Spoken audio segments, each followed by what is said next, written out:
সর্বশেষ বিশ্বকাপ খেলতে মাঠে নামছেন ক্রিস্টিয়ানো রোনালদো। CR7-কে নিয়ে শক্তিশালী দলই গড়েছে পর্তুগাল। রবার্তো মার্টিনেজের দলের শক্তিমত্তার জায়গা তাদের মাঝমাঠ, তবে দুর্বলতার জায়গাও আছে বেশ। সব মিলিয়ে আসরের অন্যতম ফেভারিট দল পর্তুগাল। তবে এই দলের শক্তিমত্তা ও দুর্বলতা নিয়ে থাকছে প্রতিবেদন। এই মুহূর্তে ফিফা র্যাঙ্কিংয়ে দলের অবস্থান 5-এ। একই সাথে গায়ে আছে ন্যাশনস লিগ জয়ের ট্যাগ। পর্তুগাল যে এমনিতেই ফেভারিট হয়ে বিশ্বকাপে যাবে তাতে নেই কোনো সন্দেহ। এর বাইরে ক্রিস্টিয়ানো রোনালদো দলের হাইপ বাড়িয়েছেন বহুগুণে।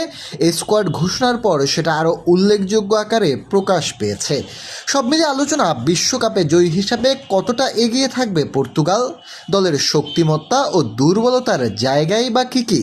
আধুনিক ফুটবলে ফুলব্যাক ও মিডফিল্ড খেলার মোড় বদলে দেয়, আর এই জায়গায় পর্তুগাল দল বিশ্বকাপে আছে সবচেয়ে ভালো অবস্থানে।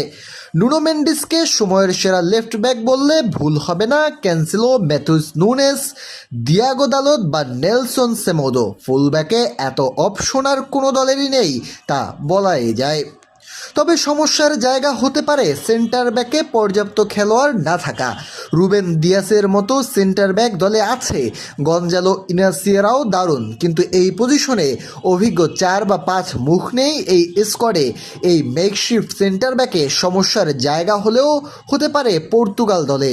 তাছাড়া রুবেন দিয়াসের ফর্মটাও যে আপ টু দ্য মার্ক নেই সে কথা বলাই যায়। ইপিএলে মৌসুমে 30 গোল অ্যাসিস্ট করেছেন ব্রুনো ফার্নান্দেস, একাই করেছেন মোট 21 অ্যাসিস্ট। ইপিএলে এই অ্যাসিস্ট প্রমাণ করে মাঝে মাঠে কতটা এলিট ব্রুনো। তার একটা থ্রু পাস যেন শিল্পীর আচরের মতো, আর সেখানে পূর্ণতা দেবে ভিতিনহার মাঝমাঠের নিয়ন্ত্রণ।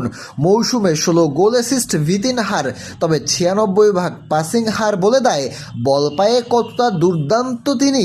গতবারের ব্যালন ডি'র জয়ের অন্যতম দাবিদার ছিলেন।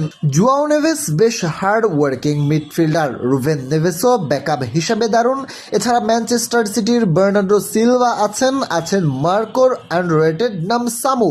সব মিলিয়ে কমপ্লিট মিডফিল্ড পর্তুগাল দলের। এই জায়গায় বিশ্বের সবচেয়ে শক্তিশালী তারাই। তবে দুর্বলতা আছে আক্রমণ ভাগে। ক্রিস্টিয়ানো রোনালদো দলের শক্তি, আবার দলের দুর্বলতাও তিনি। রোনালদো গোল করতে জানেন, তবে বড় ম্যাচে রোনালদো আগের মতো ক্ষুরধার নন, কিন্তু তাকে ওভারশ্যাডো করতে পারেন। দলে এমন তারকারও আছে অভাব। ট্রিনকাও মৌসুমে 18 গোল অ্যাসিস্ট করেছেন, কনসুস করেছেন 8 গোল অ্যাসিস্ট। সৌদি লিগে জোয়াও ফেলিক্সের দাপট ছিল চোখে পড়ার মতো, তবে বিশ্বকাপের সাথে সৌদি লিগের ব্যবধানটাও যোজন। রাফায়েল লিয়াও আর আগের ছন্দে নেই। মৌসুমে 12 গোল অ্যাসিস্ট হলেও ধুঁকছেন বেশ। পেদ্রো নেতোর মৌসুম খারাপ কাটেনি, তার দিকে চেয়ে থাকতে হবে দলকে। তবে মাঝ মাঠে যেমন আছে সুপার ডুপার পারফর্মার, সেখানে সবাইকে নিয়ে আশা থাকলেও আছে শঙ্কার জায়গাও। যদিও পর্তুগাল দল গোল করতে অভ্যস্ত, জাতীয় দলে ট্রিনকাও নেতোরাই মেলে ধরেন নিজেদের সেরাটা। এরপরও বিশ্বকাপ আর সাধারণ ম্যাচের মাঝে পার্থক্য করে দেন এই তারকা বা বড় নামী। নিরপেক্ষ দর্শক হিসাবে পর্তুগালের স্কোয়াডকে 10-এ 8 দেওয়া যায়। হয়তোবা সেন্টার ব্যাক বা আক্রমণের সমস্যাও তারা পূর্ণ করতে পারবে, তবে কখনো বিশ্বকাপ না জেতার মানসিক দিক ও ক্রিস্টিয়ানো রোনালদোর লিডারশিপের জায়গায় পর্তুগালকে নিয়ে কিছুটা হলেও প্রশ্ন থাকবে। সেই প্রশ্নের যদি সঠিক জবাব মেলে, বিশ্বকাপে পর্তুগাল হতে পারে অপ্রতিরোধ্য এক দল।